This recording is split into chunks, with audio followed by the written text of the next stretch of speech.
visitor, this slave is the one that going to wash the feet of the visitor. And that what Jesus did is the task of the slave. Thus Peter objected. You see, remember Peter said, "No, don't wash my feet. I don't want you to wash my feet." But Jesus said, if you will not allow me to wash your feet by me, you don't have any connection with me. And that's why that guy, he died on the cross. Not only example Jesus gave, he demonstrated Christian love. And this is the service love. The service love that we want us to do with our neighbors. How does Jesus love? By his sacrificial love. He sacrificed his life for us because of our sin. It is not just giving our time, imparting our wisdom, praying for others, etc. But he died. He died for others. And somehow, as I have said before, while he is dying over there, he said, "Forgive them." That is how he loved us. Later, he commanded them to love each other according to his example. In Galatians 5, Christian love is committed service. So, Christian love is a committed service. We are in this church, Divine Mercy, or whatever church that we have. God is asking us to serve His people. And to serve His people is to do your service to them. I'm not saying that what I'm doing with my family is a perfect thing. No. There are so many things that we can do in serving others, in serving our community, in serving our parish. But maybe that is our foresight of how we do our service to our community. You may think also as well that maybe in other way you can do also as well. And who is your neighbor again? Let's not move too long, too far. For family, who is your neighbor? Your husband, it is your wife, is your immediate neighbor. Before you can move further from your service to your neighbor, why not do it first in your family? Do it first to your loved ones, your siblings, your parents, your father and mother, or your sister and brother. Then, after that, you can move on. You can choose whom to love? Of course not. You should not choose. There is no much exception. The parable of the Good Samaritan. Remember, this parable is very popular one. I know every one of you knows this parable, Good Samaritan. In Luke 10, 29 to 37. You know that the background of this parable is, you know, Jews hated the Samaritans so much, who had intermarried among the Gentiles. That's why the Jews hate the Samaritan. If you look at the history of this Samaritan story and Jews, why they hated them? Aside from this intermarried among the Gentiles, during that time, Jews, it was separated into Israel and the northern, the other part of during the time. When the Babylonians captured Israel, the northern part, and then the other one is captured by another Gentiles. During the time, the northern part of Judea was captured by the Gentiles, and then they have this intermarried life together with the Gentiles. Gentiles. And for the Jews, this is a no for them, because they don't want to intermarry with the Gentiles, with the Samaritans. That's why this story is a very popular one, because Jews really hated the Samaritans.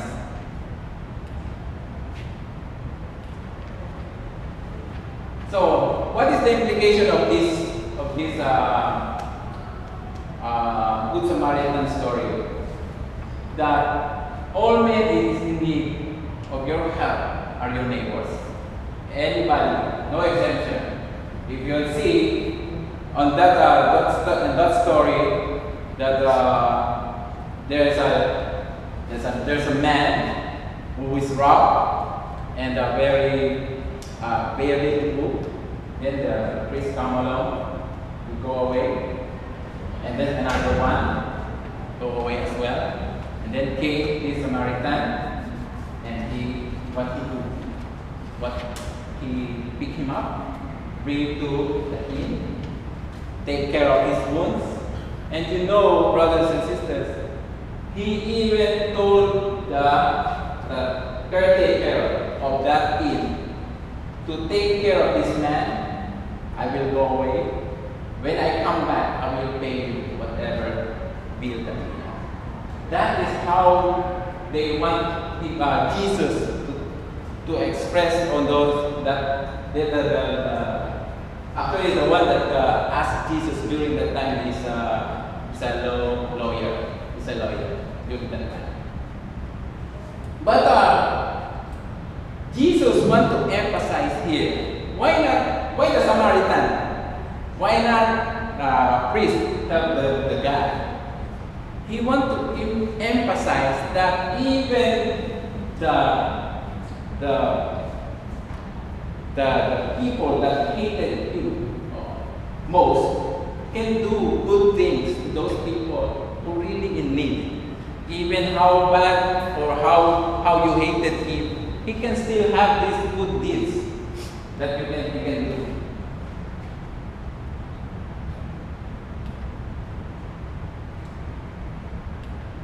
And loving. So today we talk about loving God and loving your neighbor. In cross, you can see there's a vertical and horizontal. Loving God is horizontal, vertical. It is your love towards your God. And loving your neighbor is horizontal. It's the one that you are going to love your neighbor, those people around you, and your side, and your back, and your front, your left and right. So in conclusion, Christian love is a command, and it is essential to Christianity. So Christian love is a command. Remember, it's a command. It's not optional. You cannot say it's an optional. It's a command that you need to follow to love God, to follow the Christian love. What else? You will see how is your love, how it's not, and how you should do to express your Christian love in your neighbor. We have also taken a look at the various characteristics of love, as what Brother Enzo said before. If you come to the conclusion that Christian love is difficult or even impossible, is it really? Yes, it's really difficult. And even you can say it's impossible. Yes, you are right. But given the nature of love and also our own human limitations, mere human efforts will fail.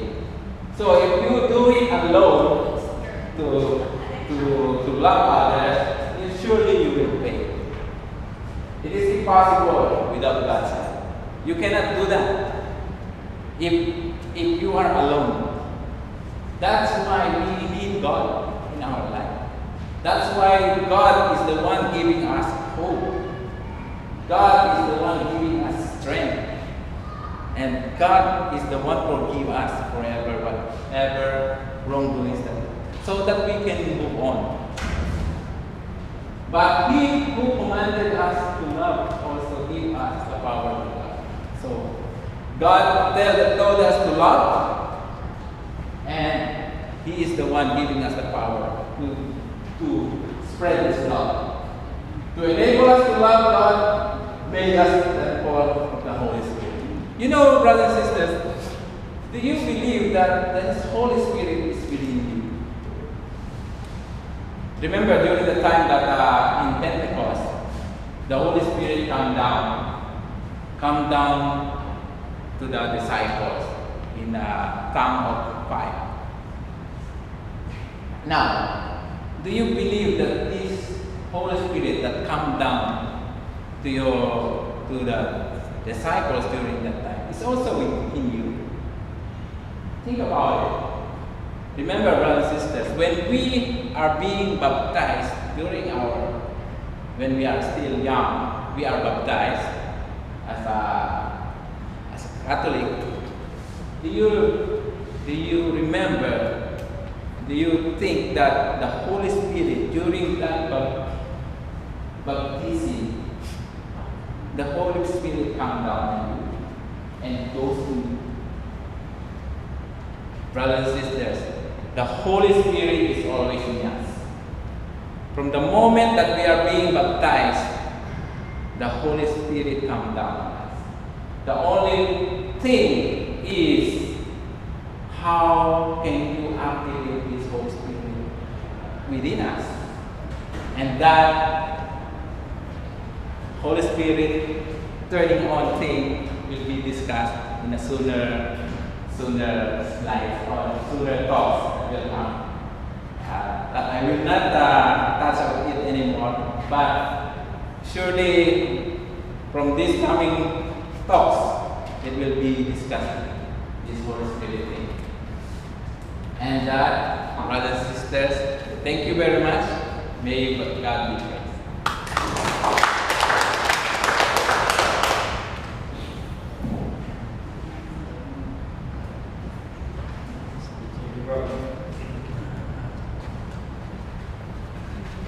Again, we'd like to thank Brother Wayne for sharing us what is that now the key ingredients of how do we love our neighbor. As we can go through the Bible verse on Matthew chapter 7 verse 1, it's talk about the golden rule. We may have heard it many times. It says, so whatever you wish that others will do to you, do also to them. So this one is basically the core of how we show our love for one another. So it's always best that all the good things that we want others to do to us, it's the same thing that as a letter we do the same. We do the same thing. So we will start our discussion for every group. Due to time constraint because of the two talks we have, we will go through these questions because later there will be children's literature here. So they are asking us that by 5 we can complete everything. So I let you have a total of 15, 20 minutes by 4:45 to 5. Is it okay? So we can go back there and you can do your sharing for 20 minutes. For this questions, talks about how have I loved God in a concrete way? Do we understand the biblical meaning of love in the context of the Christian way? Contrast to what the word that says, what is being love? So third one is how have we feel love in every way? So